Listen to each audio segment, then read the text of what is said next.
Hello guys, আমি নতুন একটি ভিডিও চলে আসলাম। গাইনা স্কার দিয়ে দাও, গাইনা স্কার দিয়ে দাও, গাইনা স্কার দিয়ে দাও, স্কার দিয়ে দাও। ওরে শালা না, গাইনা নানি খালি ঘর। সমস্যা নাই, আবার একটা স্পিন শুরু করে দিয়েছি। ও ভাই, দু গুলি বাজছে, দু গুলি বেঁধে কিলা। আমার তো দেখ একটা স্কার, আমার তো দু গুলি আছে আগের থেকেই। হ্যালো গাইনা, কি আর বলবো, গাইনা উল্টো পাল্টা ছাড়া কাজ করে না।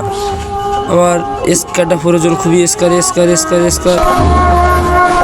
ওরে ভাই, কি শুরু করলো ভাই, দেখেন খাই কি ভাই সব। ওরে গেরিনা খালি ঘরে আবার থমথম বাচ্চা, আবার ও গাইজ এইভাবে যদি হয় তাহলে কত আর ডায়মন্ড লাগবে বুঝতে পারছেন। আমি তো 3000 ডায়মন্ড টাকা করছিলাম একবারে, সব শেষ, কিন্তু আমি স্কারটা পাইলাম না গাইজ। আপনারা যদি নিতে চান অবশ্যই স্কার নেওয়ার চিন্তা না করবেন না সবাই। ধন্যবাদ। আমার চ্যানেল নতুন হলে সবাই সাবস্ক্রাইব করে দিবেন।